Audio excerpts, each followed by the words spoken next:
Alhamdulillah, in the name of Allah subhanahu wa ta'ala, the most gracious, the most merciful, peace and blessings be upon our beloved Prophet Muhammad sallallahu alayhi wasallam. My beloved brothers and sisters in Islam, every single one of us is in search of sustenance. Some want more money, some want a better job, and some want peace in their homes. But let me remind you, true wealth is not just in the numbers you see in your bank account. True wealth is when Allah places barakah in what you have. A person may have little, but with barakah, it feels like more than enough.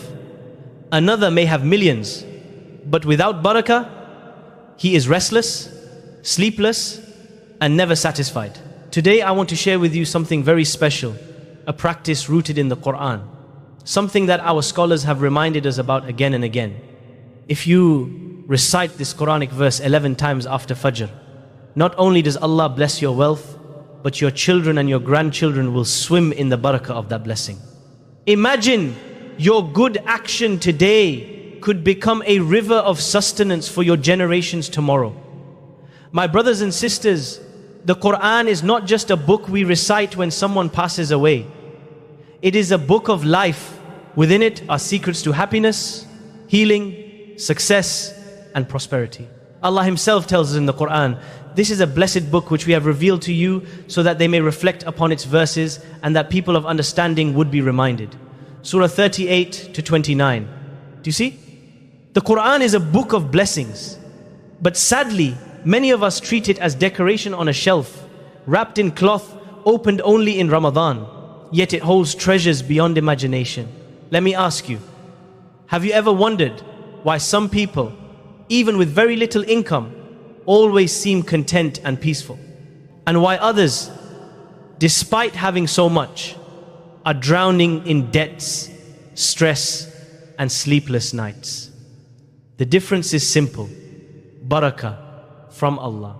And that barakah can be unlocked when we connect with His words.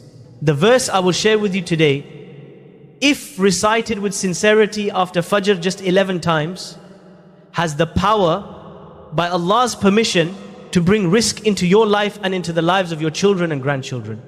Stay with me until the end, because not only will I reveal this verse, but I will also explain why it works, how it transforms your life, and what practical steps you can take today to ensure that your wealth becomes a source of happiness, not misery.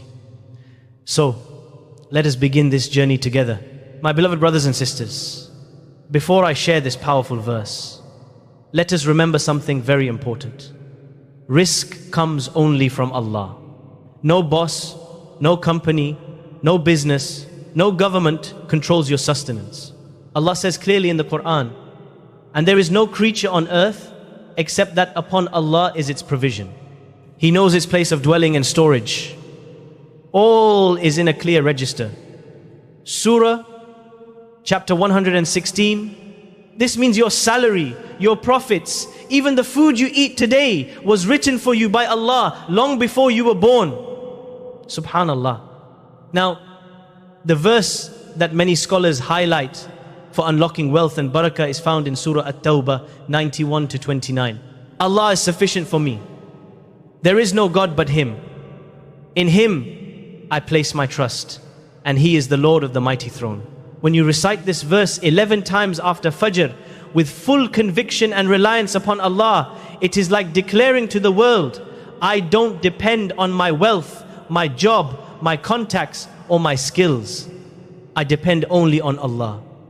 And when you truly depend on Allah, He opens doors you never even imagined. The Prophet, peace and blessings be upon him, taught us that if you put your trust completely in Allah, He will provide for you as He provides for the birds.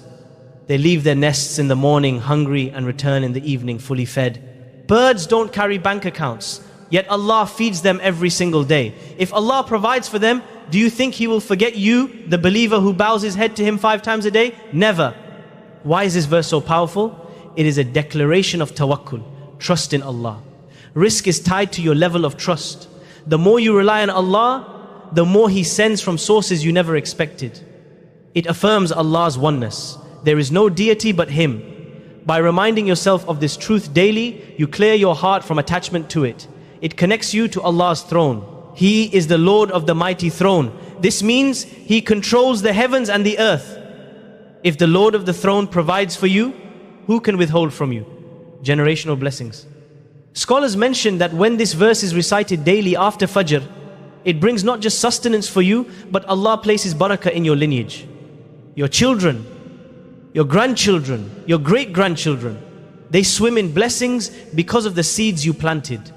Think of it like planting a tree.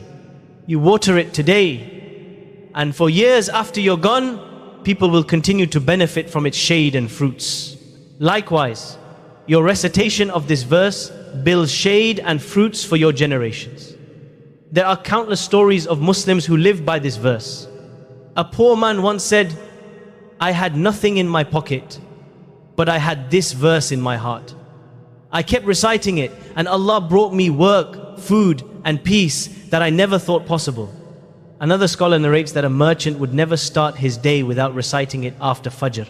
His business always thrived while others struggled, not because he was smarter, but because he placed his trust in Allah first. My beloved brothers and sisters, if you want to benefit after praying Fajr, sit quietly, close your eyes for a moment, and think, Allah is my provider.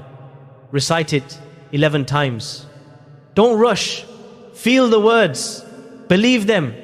Then go out into the world and work hard. Because tawakkul is not laziness. Tawakkul is tying your camel, locking your shop, doing your best, and then leaving the results to Allah. Imagine this. You wake up early, pray Fajr, recite this verse, go to work, and throughout the day, doors begin opening for you. Opportunities, unexpected money, kindness from people, ease in business. That's how Allah blesses a believer who trusts Him. My brothers and sisters in Islam, if there is one thing I want you to carry in your heart today, it is this: Allah is enough for you. When you say Hasbunallah, Allah is sufficient for me, you are not just repeating words. You are surrendering your worries, your debts, your fears, and your future into the hands of the one who owns the heavens and the earth. Sometimes we become so busy chasing wealth that we forget who controls wealth. We knock on every door, but we forget to knock on the door of Allah through dua and remembrance. This verse realigns your heart. It tells you to stop relying on people and rely on Allah. Wealth with barakah versus wealth without barakah. Let us reflect for a moment. Some people have millions, yet no peace. They cannot sleep at night. Their wealth becomes a source of stress, greed, and fights. And then there are people with simple homes, basic food, and yet their hearts are full of joy, their families united, they sleep peaceful. That is the difference between wealth with barakah and wealth without barakah. When you recite this verse sincerely, you are not just asking Allah for money, you are asking Allah for barakah, the kind of wealth that makes your heart content, your family safe, and your generations blessed. A reminder for parents. If you are a parent, don't underestimate the impact of your daily recitations. Sometimes your children may not even know what you are reciting. Allah honors your devotion by protecting them. One day your son or daughter will be saved from hardship because of a dua you made years ago.